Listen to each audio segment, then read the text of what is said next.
একার সংসারে time maintain করে কাজ করাটা খুবই দরকার। তা না হলে না কী যে বিপদে পড়া যায়, সে যে একা থাকে সেই জানে। আজকে হয়তো আমার মধ্যে একটু কুড়েমির ভাবটা বেশি চলে এসেছিলো, যার জন্য টাইমটা মেনটেন করতে পারিনি, আর তার ফলটাও আমাকে পেতেও হয়েছে। রাতে রাতে বন্ধুরা, আমি সুমনা আমার ছোট্ট সংসারে তোমাদের সকলকে স্বাগত জানিয়ে শুরু করছি আজকের ব্লগ। এটা ছিল শনিবারের সকাল। তো মেয়েকে স্কুলে পাঠিয়ে দেওয়ার পরে আমি স্নান সেরে তো ভেবে নিলাম যে পুজো দিব আগে। আমি প্রতিদিন স্নান সেরে আগে পুজো দিই, তারপরে রান্না করে যাই। তো আজকে একটু অন্যরকম হলো, কেননা ওই যে বললাম তোমাদের প্রথম টাইম মেনটেন করা হয়নি। আমার শ্বশুরমশাই কি না একটু খুব সকাল সকালই খান, তো আজকে একটু সেই সূত্রে একটু লেটই হয়ে গেছে। তো আজকে তো শনিবার সকাল ছিল, আজকে আমাদের বাড়িতে নিরামিষ হবে।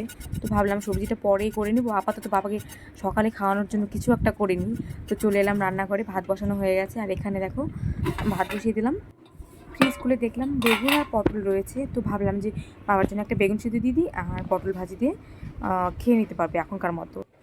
তো বন্ধুরা, আমি কড়াইটা উনানে বসিয়ে দেওয়ার পর আমি চলে এলাম একটু ঘরে, কারণ আমি চিরুনি করিনি, শুধু টুধু কিছুই পড়াছিলাম না, তো ওগুলো করে নিলাম। তারপর চলে গেলাম আবার রান্নাঘরে। তো পটলগুলো ভেজে নিচ্ছিলাম, আমার ভাতটাও হয়ে গেছিলো প্রায়, নামাবো এক্ষুনি, হয়েও গেছে। আর দেখো বন্ধুরা, আমার বলতে কোনো দ্বিধা নেই, আমরা না বাড়ির চালের ভাত খাই, আমরা একদম গ্রামেই বাস করি, ঠিক আছে। তো বাবার জন্য আমি ভাত বেড়ে নিচ্ছিলাম। তো বাবার ভাতটা গরম, সেই জন্য পাখাটা চালিয়ে নিলাম। তো বাবা চলেও আসলো, আর বাবা বলছিল কিছু একটা, যে বাবার শরীর ভালো লাগছে না, তো ওটাই শুনলাম। তো তারপরে চলে এলাম হাত পাওয়াটাও ধুই আর কি, আমার সেই ঠাকুরের কাছে। আমার কি বলবো, আমার মন প্রাণ জুড়ে সবই কৃষ্ণ।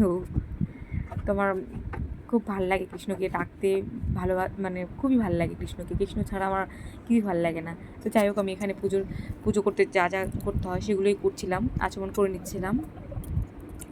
তো বন্ধুরা, কে কেউ আছো আমার মতো এরকম একা টাইম মেনটেন না করলে এরকম খিচুড়ি দিতে হয়? দেখো, পুজো দিতে গিয়েও পুজোটা দিতে পারিনি, তারপরে দিতে পেরেছি পরে।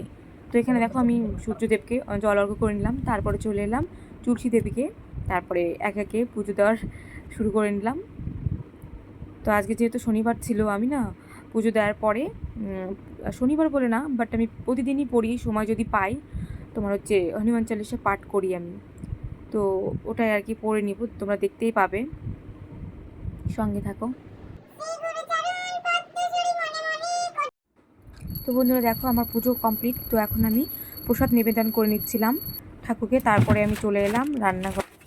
তো রান্নাঘরে এসে দেখছি বাবাকে তো খাওয়ানো হয়ে গেছে সকালের, বাট দুপুরে তো খাবে, তো সেটাই কি রান্না করবো ওটাই ভাবছিলাম। তো দেখলাম কুমড়ো শাক ছিল আমার, সব আর কি মানে বাছা টাছা ছিল, ফ্রিজে রেখেছিলাম, তো ওগুলোই বের করে নিলাম, তার সঙ্গে আলু দিয়ে আর পটল দিয়ে রান্না করবো। আর এখানে দেখো আমার একটা ননদ ছিল, তার সঙ্গে ঘেসে এসে গল্প করছিলাম, তো আবার চলেও গেল। তো তারপর আমি রান্নাটা আবার শুরু করি। তো এই যে সেই রান্নাটা, তোমাদের এই রান্নাটা আমি দেখিয়েছিলাম, কিপটামো রান্না, যেটাকে বলে তেল একটু কম লাগে। তো এর মাঝে না আমার মেয়েও চলে এসেছিলো স্কুল থেকে, সেটা তোমাদের আর কি মানে দেখানো হয়নি। তো এই দেখো আমার রান্নাটা প্রায় হওয়ার দিকেই। আর এদিকে মেয়ে এই স্কুল থেকে এসে বললো যে মাম, তুমি স্নান করে নাও, তারপরে একসঙ্গে ভাত খাবো। তো এই যে দেখো আমার নামানো হয়ে গেছে যে সবজিটা, আমার এই সবজিটা খুব ভালো লাগে খেতে, এটা নিরামিষ বাট খেতে আমার খুবই ভালো লাগে। এই দেখো মেয়েকে ভাত মাখিয়ে দিচ্ছিলাম, চলেও আসলো। বন্ধুরা দেখো, এখানে আমার মেয়ে রাগ হয়ে আছে। ভিডিওটা এই অবধি, দেখা হচ্ছে নেক্সট ভিডিওতে। আমি আমার মেয়ের রাগ ভাঙাচ্ছি, তোমরা ততক্ষণ আমার চ্যানেলে গিয়ে সাবস্ক্রাইব করে দাও, লাইক করে দাও, শেয়ার করে দাও। ভালো থেকে দেখা হচ্ছে নেক্সট ভিডিওতে। Love you.